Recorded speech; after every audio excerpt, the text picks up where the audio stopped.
अगर आप computer engineering कर रहे हो या किसी भी तरह की कोई भी इंजीनियरिंग कर रहे हो तो ये वीडियो आपके लिए है। जब मैं इंजीनियरिंग में था तब मेरे साथ एक बहुत इंटरेस्टिंग चीज़ हुई थी कि मैं जो चीज़ें कर रहा था वो मुझे फ़ील होने लगी थी। फ़ील इन द सेंस कि जब मैं कोई वेबसाइट चलाता था, कोई ऐप चलाता था या फिर मैं कोई भी प्रोडक्ट, कोई पंखा या कुछ भी देखता था, तो मेरा दिमाग ऑटोमैटिकली इसमें घूमने लगता था कि ये बैकग्राउंड में कैसे वर्क कर रहा है। मैंने काफ़ी क्यूरियोसिटी के साथ एक्सप्लोर किया कि चीज़ें कैसे वर्कआउट कर रही हैं।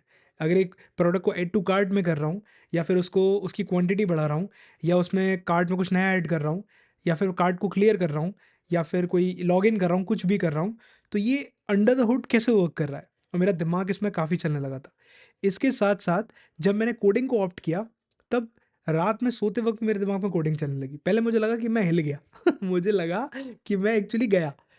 फिर मैंने मेरे कुछ दोस्तों से बात किया जो खुद कोडिंग करते हैं, उन्होंने बोला अंकित ये सेम पैटर्न हमारे साथ भी हो रहा है।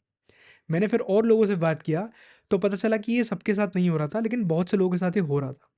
फिर मैंने जानने की कोशिश की कि क्या मैं एब्नॉर्मल हूँ? क्या मुझसे कोई गलती हुई है? या फिर कुछ इश्यू चल रहा है? बाद में मैंने पाया कि मेरे साथ ये चीज़ इसलिए हो रही थी क्योंकि मैं उस चीज़ को थ्योरेटिकली ना समझते हुए प्रैक्टिकली इन डेप्थ में समझने की कोशिश कर रहा था। मैंने मेरे टीचर से बात किया, मेरे कुछ दोस्तों से बात किया, कई जगह अलग-अलग तरह के जवाब मिले, लेकिन ये क्लैरिटी मिली कि एक्चुअली मेरा माइंड कोशिश ये कर रहा था कि कैसे इसको डेप्थ में सीखा जा सके। आपको जान के शौक लगेगा कि मैंने 6th सेमेस्टर में कोडिंग स्टार्ट की थी, उससे पहले मेरा interest UI UX, cyber security और नेटवर्किंग की तरफ था। लेकिन उसके बाद जैसे ही मैंने कोडिंग स्टार्ट की तो मेरे लॉजिक्स ऑटोमैटिकली स्ट्रॉन्ग होने लगे कि चीज़ें चलती कैसे हैं। और मैंने मेरे कई बार मेरे सीनियर्स को भी रीच आउट किया हेल्प के लिए, बट मुझे उतनी हेल्प मिली नहीं। तो अब आता है सबसे इम्पोर्टेंट पार्ट कि अगर आप आपकी इंजीनियरिंग को एक्चुअली जीना चाहते हो rather than thinking about job और स्टार्टअप, अगर आप आपकी इंजीनियरिंग को जीना चाहते हो तो आपको आपके सब्जेक्ट्स को, आपके टॉपिक्स को, आपकी चीज़ों को, आपकी वर्कशॉप्स को जीना शुरू करना पड़ेगा। जहाँ पे मैक्सिमम स्टूडेंट सिर्फ सेशनल सेशनल मार्क्स या डिग्री के लिए काम करते हैं, वहाँ पे एक्चुअली आपको अपनी इंजीनियरिंग को जीना स्टार्ट करना पड़ेगा।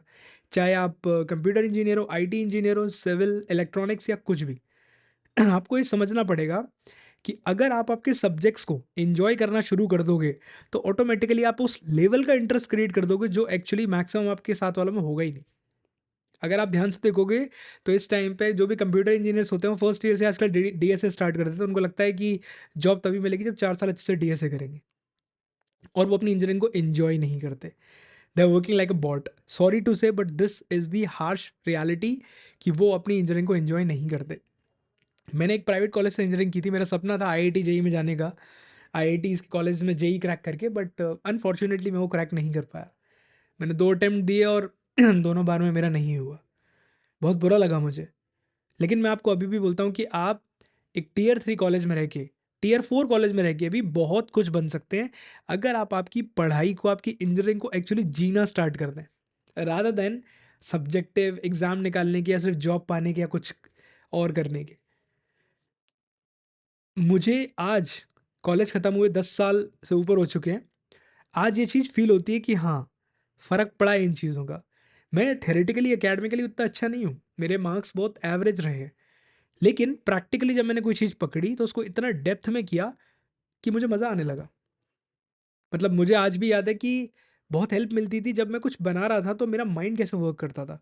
एक सॉफ्टवेयर इंजीनियर की तरह, एक एक प्रॉब्लम सॉल्वर की तरह, एक थिंकर, लॉजिकल थिंकर की तरह। जैसे मैंने बटन बटन का पंखा का बटन स्विच किया, सिंपल सा वायरिंग हो रही है, सर्किटिंग है, वो सब है। लेकिन इवेंचुअली ये कैसे वर्क कर रहा है in the end, that is something was triggering in my mind. मैं जब कोई ऐप, कोई सॉफ्टवेयर कुछ भी यूज़ कर रहा था, मेरा दिमाग वर्क करता था कि अच्छा इसके पीछे ये हो रहा होगा, इसके पीछे ये हो रहा होगा, इसके पीछे ये हो रहा होगा, और जो मुझे नहीं आता था, उसको मैं नेट पे सर्च करता था। अगर आप मेरा करियर बैकग्राउंड देखोगे तो मुझे भी कुछ ज़्यादा बड़ी अपॉर्च्युनिटीज़ नहीं मिली हैं। मैंने भी सिंपल जॉब्स किए हैं और फिर स्टार्टअप स्टार्ट किए। लेकिन मैंने मेरी जॉब्स के बाद और अपने काम से पहले बहुत सारे एक्सपेरिमेंट किए अपने ऊपर, अपनी नॉलेज को इवॉल्व करने के लिए। थ्योरेटिकली मैं भी उतना अच्छा रहा ही नहीं हूँ। लेकिन मेरा जो ये माइंड था इंजीनियरिंग में, इसने मेरी बहुत हेल्प की है। हाँ, इसके कुछ ड्रॉबैक्स भी हैं। इसके ड्रॉबैक्स ये हैं कि कई बार आपका नेटवर्क बहुत छोटा हो जाता है। कई बार आपको लाइक माइंडेड लोग नहीं मिलते, और लाइक माइंडेड लोग मिलते भी हैं तो शायद वो आपके साथ ज़्यादा टाइम तक टिक ना पाएँ। टिक रहे हैं तो इट्स ग्रेट। तो आप इस चीज़ को जानो, ये मैंने सीखा, आप चाहो तो अप्लाई कर सकते हो कि आप अगर इंजीनियरिंग में एडमिशन ले रहे हो, इंजीनियरिंग, बीसीए, एमसीए कुछ भी, बीटेक, एमटेक व्हाटएवर, आपको अपनी पढ़ाई को, सब्जेक्ट्स को एन्जॉय करना स्टार्ट करना पड़ेगा अगर आप लिटरली मरना और रोना नहीं चाहते हो। मैक्सिमम लोग इस टाइम पे या तो डिग्री के लिए या जॉब के लिए पढ़ाई करते हैं। उनको लिटरली एजुकेशन से कोई मतलब नहीं है। एजुकेशन का मतलब सिर्फ थ्योरेटिकल नहीं होता, it's a combination of theoretical plus practical. अगर आप इसका कॉम्बिनेशन ढूँढ लो, तो आप लिटरली आपको कोई रोक नहीं सकता। हो सकता है कि आपके मार्क्स उतने अच्छे ना आएँ या आप लोगों से पीछे रह जाओ, लेकिन आपको जीने में बहुत मज़ा आएगा। मुझे आज भी याद है जब मैं ऑपरेटिंग सिस्टम पढ़ता था, तो क्योंकि मैं ओएस पे काफ़ी टाइम से काम कर रहा था, मुझे काफ़ी सारी चीज़ें पता थी, तो मुझे बहुत हेल्प मिलती थी। मतलब मुझे आज भी याद है कि जो प्रॉब्लम्स मैंने 11th-12th में लोगों के कंप्यूटर में सॉल्व की, वो मैंने इंजीनियरिंग में पढ़ी कि कर्नेल क्या होता है, ओएस कैसे सेटअप होता है, कैसे वर्क करता है, प्रोसेस क्या होती हैं, थ्रेड क्या होता है। नहीं पता था उस टाइम, इंजीनियरिंग में जाके पता चला।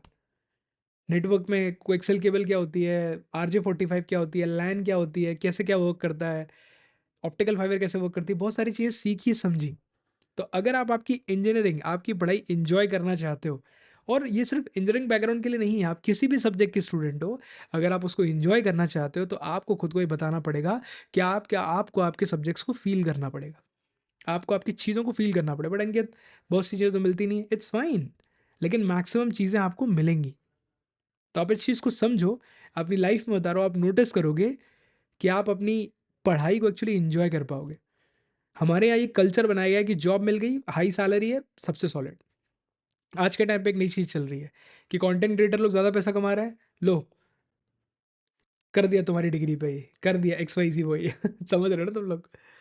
तो पहली बात तो हमने ये चुना है कि हम ये प्रोफेशन को अपना करियर बनाएंगे। तो कोई क्या कर रहा है इससे कोई फ़र्क नहीं होना चाहिए। कोई अगर हमसे ज़्यादा पैसा कमा रहा है, तो हमको अपने करियर को, अपने स्किल सेट को, अपने प्रोफेशन को गाली नहीं देनी है। हमने चुना है प्रोफेशन। आज हम अपने प्रोफेशन से अगर 50,000 रुपये कमा पा रहे हैं, तो हमने चुना है ये profession. So if you are respecting your profession, you will always start loving it. मतलब आप हमेशा इसको प्यार करोगे। तो इस चीज़ को समझो, अपनी लाइफ में उतारो और चीज़ों को फ़ील करना स्टार्ट करो। बटन प्रेस किया, मोबाइल की कोई ऐप चलाई, नेटवर्क चला गया, फिर नेटवर्क आ गया, व्हाट्सएप पे डबल टिक कैसे वर्क कर रहा है, वो लास्ट सीन कैसे आ रहा है, ऑनलाइन ऑफलाइन कैसे वर्क कर रहा है, मिलियंस ऑफ यूज़र के लिए कैसे वर्क कर रहा है। इसी को बोलते हैं system design and logical thinking. Even मैं डीएसए भी जब सॉल्व करता हूँ, तो मैं रियल लाइफ एग्जाम्पल से सॉल्व करता हूँ, बास्केट, बकेट, लिस्ट, इस तरीके से। चीज़ें बहुत आसान हो जाती हैं। और डेफिनेटली जैसे जैसे लेवल बढ़ेगा, आपको प्रैक्टिस ज़्यादा करनी पड़ेगी, बट आपको मज़ा आएगा। तो चीज़ों को फ़ील करो, कनेक्ट करो, आपको आपकी पढ़ाई से प्यार हो जाएगा। और पढ़ाई सिर्फ़ पेपर निकालने के लिए नहीं है, हमको एक बेहतर इंसान बनाने के लिए। और थ्योरी के बाद जब आप प्रैक्टिकल कनेक्ट करते हो, तब आता है ज़िंदगी का असली मज़ा। तो अपना ध्यान रखो, मुस्कुराते रहो, खुद से कनेक्ट करो, और मिलते हैं अगले वीडियो में।